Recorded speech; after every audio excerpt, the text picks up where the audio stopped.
आमिर साहब से आगाज करूंगी।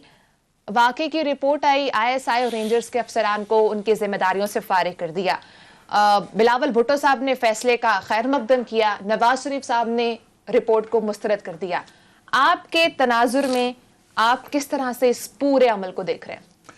इस अमल को मैं समझता हूँ कि बड़ी अच्छी बात है कि ये बड़ा रेयरली होता है कि इस तरह की ट्रांसग्रेशंस कह लें या इस तरह की जो ज़्यादतियों का काफ़ी अर्से से ये सिलसिला जारी था और हम भी तनकीद करते रहते थे कि बहुत ज़्यादा ओवर रीच हो जाती है, कई दफ़ा बहुत ज़्यादा क्रूडली जो है लोग उठाए जा रहे थे। और जो इस तरह का ना ये जो सारा सिक्योरिटी एजेंसीज का होता है कि रोब होता है और इनके पीछे होता है कि पीछे से रह के वो भी ज्यादती नहीं होनी चाहिए, मगर बहरहाल ये जो ओपन दिया के दिन दिहाड़े और लोगों का वो करने से उससे वो जो है अच्छा असर नहीं पड़ता।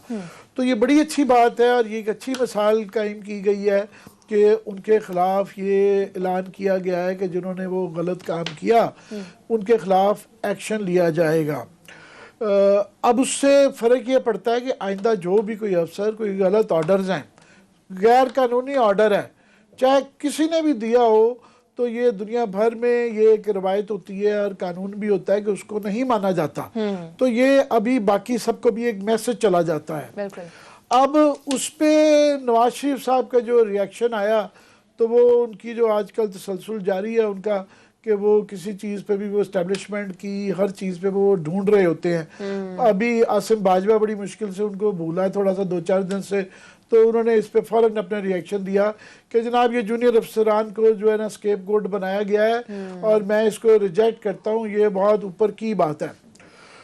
तो मैं अभी देख रहा था उसके बाद जो है काशिफ अब्बासी साहब ने ज़ुबैर उमर साहब को जो है ना बुलाया हुआ था, तो उन्होंने पूछा कि अगर आपने ये रिजेक्ट किया है तो अब आप क्या चाहते हैं। तो वो ज़ुबैर साहब अब बड़ा सोच समझ के जवाब दे रहे थे। तो उन्होंने कहा जी अगर आपने रिजेक्ट कर दिया तो आप क्या चाहते हैं, आपको क्या चाहिए कि जनरल बाजवा का इस्तीफ़ा चाहिए, जो कमर बाजवा का, जनरल फैज़ का इस्तीफ़ा चाहिए, क्या चाहते हैं अगर आप ये रिजेक्ट कर रहे हैं।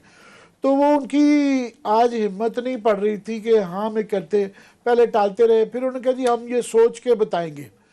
तो हर कोई मियाँ नवाज शरीफ का वज़न अपनी हैसियत के मुताबिक उठा रहा है। वो तो ज़ाहिर है मुल्क से बाहर बैठे हुए हैं, वो नाअहल हो चुके हुए हैं, उनकी जायदादें ख़तरे में हैं, वो तो दीवार के साथ लग गए हैं, वो तो कुछ भी कहेंगे। मगर जो यहाँ पे है इवन उनकी साहबजादी भी जो है उनके बिल्कुल बराबर नहीं आती, ज़रा सा पीछे रहती हैं। तो बाकी किसी ने देखना होता है अपनी ज़ाती हैसियत, सियासी हैसियत के मुताबिक कि मैं कितना इसका वज़न उठा सकता हूँ। तो वो उसके मुताबिक तो ज़ुबैर साहब का आज वज़न तोला गया तो वो कोई आधा पाव ही निकला, कोई ज़्यादा नहीं निकला। अगर नवाज शरीफ साहब 1 किलो है ना तो वो एक छटांग ही शायद होगा, इससे ज़्यादा नहीं है। दरमियान में वो 1-1.5 पाव तक गए थे, आज जो है आधा पाव पे आज अपनी उस पर आ गए। तो उनकी तसल्ली तो नहीं की जा सकती मियाँ नवाज शरीफ साहब की, मगर ये ज़रूर है कि पीपल्स पार्टी एज एक्सपेक्टेड जो है बिलावल साहब ने पब्लिकली इसको एक्नॉलेज भी किया, शुक्रगुजारी भी जमहूरी अमल करार दिया। मगर this does not and here, ये यहाँ पे नहीं बात नहीं ख़त्म होती। वो इसलिए कि अब उन्होंने तो ये फैसला कर दिया, इसको पब्लिकली कहना कि जनाब हमारे से गलती हुई, गो के ये वाला उज़र के जनाब वो झील के अंदर और बड़ी तकलीफ़ में थे, वो कैद के मज़ार पे जो वाक़या हुआ तो गुस्से में वो कर गए, मगर बहरहाल एक्शन ले लिया गया। अब ये देखना है कि सिंध गवर्नमेंट क्या एक्शन लेती है। ये अब कहानी का नेक्स्ट चैप्टर ये है और ये ऐसे नहीं होगा कि सिर्फ एक साइड पे ये दो तकड़ी के दोनों पलड़े थे, एक पलड़े के नहीं सज़ा मिलेगी, दूसरे पलड़े को भी एक्सपेक्ट किया जाएगा कि मिले। उसमें सबसे पहले तो ये है कि आईजी साहब जो है ना, वर्दी की इज्जत और अपनी इंसान ने अपनी इज्जत खुद करवानी होती है। जो आईजी साहब इतने कमज़ोर हैं कि 1.25 लाख की चीफ होके 2 गाड़ियों के आने पे साथ चले जाते हैं। ये इस तरह है कि ना बॉर्डर की चेक पोस्ट पे बैठा हुआ कोई बंदा उठाया जाए और वो कहे जी वो मुझे तो वो फलाना साहब आए थे तो मैं दुश्मन को यहाँ पे छोड़ के अपनी चेक पोस्ट जो है उसके कहने पे चला जाऊँगा, ऐसे नहीं होता। आप अपनी चेक पोस्ट पे खड़े होते हैं, फिर आपकी एक जिम्मेदारी होती है, आपने इज्जत करवानी होती है। तो मेरा तो शुरू से क्लास साहब का भी मोरलेस यही स्टांस रहा है कि जनाब उनको फारिग करना चाहिए। ये कोई वो उनकी तरफ से तो ज्यादती हुई है, पर जिस साहब ने खुद अपने साथ और अपने ओहदे के साथ और वर्दी के साथ ज्यादती की है उनके खिलाफ भी नहीं आए। अब मुझे बताया जा रहा था कि आईजी साहब जो हैं, ये जो ओमनी केस है सुप्रीम कोर्ट के अंदर, जो जेआईटी रिपोर्ट बनाई गई थी, तो वो जो जाली अकाउंट, फेक अकाउंट्स थे, उसके अंदर ये नामजद हैं। और सुप्रीम कोर्ट ने आगे जब इनको नामजद किया गया था कि जो वहाँ पे विटनेसेस थे ना, अकाउंट बनाए जा रहे थे, तो उनके ऊपर असरअंदाज होने के लिए पुलिस का वो भी इन्फ्लुएंस इस्तेमाल होता था। उस वक्त इंक्वायरी रिपोर्ट में इनको नामजद किया गया था कि ये डायरेक्टली सीसीपीओ के तौर पे ये इनको कि ये जिम्मेदार हैं। तो सुप्रीम कोर्ट के कहने पे सिंध गवर्नमेंट ने इनको सीसीपीओ के तौर पे से बर्खास्त करके इनको फेडरल गवर्नमेंट में वापस भेज दिया था। तो अब ये क्वेश्चन आता है कि एक साहब को जो कि ओमनी केस के अंदर नामजद हैं, एज सीसीपीओ आप रिमूव कर देते हैं, मगर एज आईजी मुश्ताक महर साहब को दोबारा ले आते हैं। तो वो एक केस इनके ऊपर ऑलरेडी चल रहा है। तो अगर कोई नया ये आपने कट्टा ना खोलना हो तो ये एक पुराना कट्टा मौजूद है, उसके साथ ही जो है ना उसकी रस्सी बड़े आराम से काटी जा सकती है कि इशू भी नहीं बनेगा और इनको सजा भी चली जाएगी। ये मेरी इस केस के ऊपर नज़र है, मुझे नहीं पता कि इसका क्या बनेगा, पर मेरी इस पर नज़र है। दूसरा मैं समझता हूँ कि कैप्टन सफदर साहब भी है, ठीक है, FIR क्वैश हो गई, मगर वहाँ पे जो बेहुदा किस्म के नारे लगवाए गए और ये एग ऑन कर रहे थे सफदर साहब, उसको गौर से सुना जाए तो वहाँ फौजी क़यादत के मुतालिक बड़े बेहुदा नारे लगवाए गए थे और ये नारे लगवा रहे थे। तो मैंने कहा है कि वो मिलिट्री इसमें सिविल लॉ में नहीं, तो एज रिटायर्ड फौजी अफसर जो है ये उसमें मिलिट्री पीनल कोड के तहत आते हैं, ये किसी वक्त भी बुलाए जाते हैं। सो वो अभी केस ख़त्म नहीं हुआ, अभी इनका देखना है कि इनका ठीक है वो FIR एक तो क्वैश हो गई है पर वो केस ख़त्म नहीं हुआ। लास्टली ये है कि मुझे ये बताया गया है कि मैंने कल अपनी जोशे बयानी में ये कह दिया था, जोशे ख़िताबत में जोशे खिताबत में कि मौलाना फजलुर रहमान, ये जो सारी PDM के पीछे आप देखें ना, जो ताकत पकड़ रहे हैं ना, वो मौलाना फजलुर रहमान है, क्योंकि उन्होंने किश्तियाँ जल चुकी हुई हैं उनकी पहली दफ़ा 30 साल में वो गवर्नमेंट से बाहर हैं, तो वो तो जला दो गिरा दो हर चीज़ के उस पर है।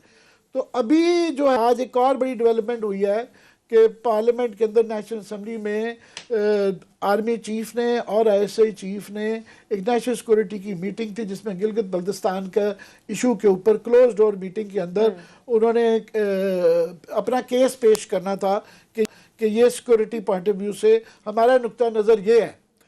तो कल जो है समझ नहीं आ रही थी नून लीग को और पीपल्स पार्टी को कि वो क्या इसमें जाना है कि नहीं जाना, बहाने बना रहे थे। तो आज फिर आगे फजलुर रहमान साहब ने उनको सबको बचाया कि उन्होंने कहा जी PDM का मुश्तरका फैसला है कि उसमें शामिल नहीं होंगे। गो कि ये कहा गया है हमें कि वो कोरोना की वजह से वो मीटिंग कैंसिल हो गई है। तो मेरा ख्याल है कि ये भी वजह आती थी कि जब तमाम आपकी अपोजिशन उससे बाइकआउट कर जाएगी तो वो एक मीटिंग करने का फ़ायदा कोई नहीं था। अब उसमें दो क्वेश्चंस आ जाते हैं, एक तो ये कि उसमें ये जो कहा जाता है कि जब मेस के अंदर प्राइवेटली जो इनको बुलाया गया था तो हम सब ने मीडिया में भी क्वेश्चन आया था कि जनाब ये आप पार्लियामेंटेरियंस हैं, आप पार्लियामेंट में इनको बुलाएं और इनसे ब्रीफिंग दें, ये आप उनके घर में जाकर क्यों ब्रीफिंग लेते हैं? ये क्वेश्चन हम सब ने उठाया था और एक बड़ा एक वैलिड क्वेश्चन भी था। अब वो उसका जवाब ये दिया जा सकता है, काउंटर उसका रिस्पॉन्स ये है कि जनाब आपको जब वो हम नेशनल से आते हैं, आपको एक नुक्ता नज़र देना चाहते हैं सिक्योरिटी उससे, तो आप वहाँ पे उसको लेने के लिए तैयार नहीं हैं, तो फैसला कर लें। वही मैं कह रहा हूँ ना कि PDM के अंदर मुतजाद किस्म के मफादात हैं।